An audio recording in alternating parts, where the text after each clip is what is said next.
Depuis de nombreuses années, des recherches ont montré l'impact négatif des incivilités, des réprimandes, admonestations, harcèlement moral, bref, les comportements irrespectueux que les personnes n'ont pas envie de subir. Vous pourrez consulter un site internet extrêmement complet sur le sujet qui peut être traduit ainsi: la courtoisie et le respect de l'autre sauvent des vies. Ce site est un site anglais sur lequel vous trouverez des podcasts, des références bibliographiques, des livres, des vidéos sur ce sujet.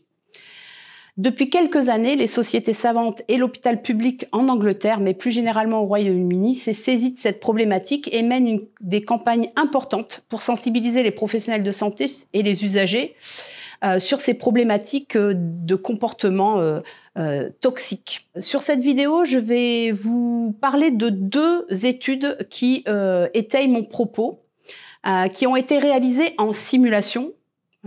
Évidemment, c'est un peu difficile de mesurer ça en temps normal, et qui ont montré l'impact de ces problématiques comportementales sur la sécurité du patient. Il en existe beaucoup. Le premier article que j'ai retenu a été publié en 2015 dans la revue Pediatrics, et il montre finalement l'impact du comportement irrespectueux sur la performance de l'équipe médicale, et c'est un essai randomisé. En fait, les auteurs ont étudié l'impact des propos ou de comportements hostiles sur les performances des équipes médicales. En effet, ce type de comportement ciblant l'équipe peut être à l'origine de déficits de performance des professionnels exposés à un comportement incorrect et qui deviennent, sans en avoir conscience, moins coopératifs et moins performants. Donc cette étude, elle a été réalisée auprès de 24 équipes de soins intensifs de néonatologie qui ont participé à une simulation qui portait sur la prise en charge d'un enfant prématuré dont l'état s'aggrave rapidement en raison d'une entérocolite nécrosante. Les participants étaient informés qu'un expert sur le travail en équipe les observait. Elles ont été réparties au hasard entre celles qui seraient exposées à des comportements dits toxiques et un groupe contrôle non exposé à ce type de comportement. Les séances de simulation ont été filmées et évaluées par 3 personnes indépendantes et des questionnaires ont été utilisés pour évaluer les performances de l'équipe, le partage d'informations et la recherche d'aide. Eh bien, les résultats montrent que le fait d'avoir été exposé à un comportement toxique a eu des conséquences négatives sur les performances diagnostiques, procédurales des membres de l'équipe de soins intensifs de néonatologie. Par exemple, le partage d'informations a été utilisé pour tenter d'atténuer l'effet négatif de l'irrespect sur les performances diagnostiques. La recherche d'aide a été utilisée comme moyen pour atténuer l'effet de l'irrespect sur les performances procédurales. Dans un second article publié en 2019 dans le BMJ Quality and Safety, eh bien là, on a montré l'exposition à un comportement toxique qui nuit à la performance clinique lors d'une simulation de crise au bloc opératoire. Les auteurs sont partis du constat suivant, que la communication efficace est essentielle pour la sécurité des patients et que cette communication en salle d'intervention est potentiellement menacée par les comportements toxiques. Elle a étudié la littérature et a montré que dans d'autres secteurs, finalement, peu de choses ont été faites pour examiner l'impact de ces comportements toxiques sur la capacité à fournir des soins sûrs en cas de crise.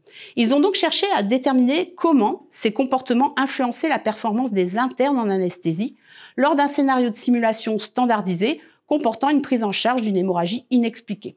La méthode a consisté à un essai multicentrique, prospectif, randomisé et contrôlé, réalisé dans 3 centres universitaires. Les internes en anesthésiologie ont été répartis au hasard dans un environnement qu'on va appeler normal ou hostile et ont été exposés à une simulation de crise au bloc opératoire. Eh bien, les performances techniques et non techniques, notamment la vigilance, le diagnostic, la communication, la prise en charge des patients, ont été notées sur des échelles de Likert par des évaluateurs en aveugle et comparées entre les groupes.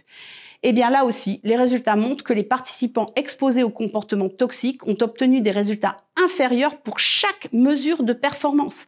65% des internes du groupe maltraités pensaient que l'environnement chirurgical avait un impact négatif sur les performances. Mais finalement, l'exposition à ces comportements toxiques sont hélas courants. Et du coup, ce type de comportement a fait que les scores d'auto-évaluation sur leurs performances ont largement sous-estimé l'impact de ces comportements toxiques, puisqu'ils sont similaires à ceux des internes évoluant dans un contexte bienveillant.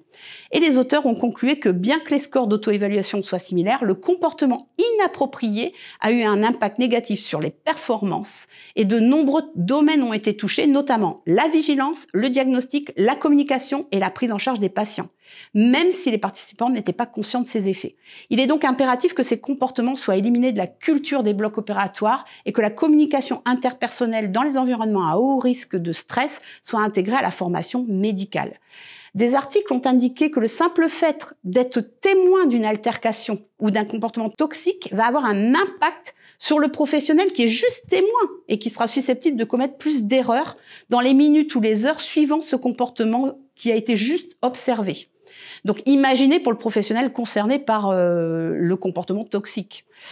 Et donc, il faut vraiment que cette charge mentale et psychologique au bloc opératoire soit pas accentuée par ces comportements toxiques. Il faut aussi noter que de nombreux articles montrent l'impact de la qualité de vie au travail des comportements toxiques, qu'ils soient dus aux professionnels de santé entre eux ou ceux subis par les usagers ou l'entourage vis-à-vis des soignants.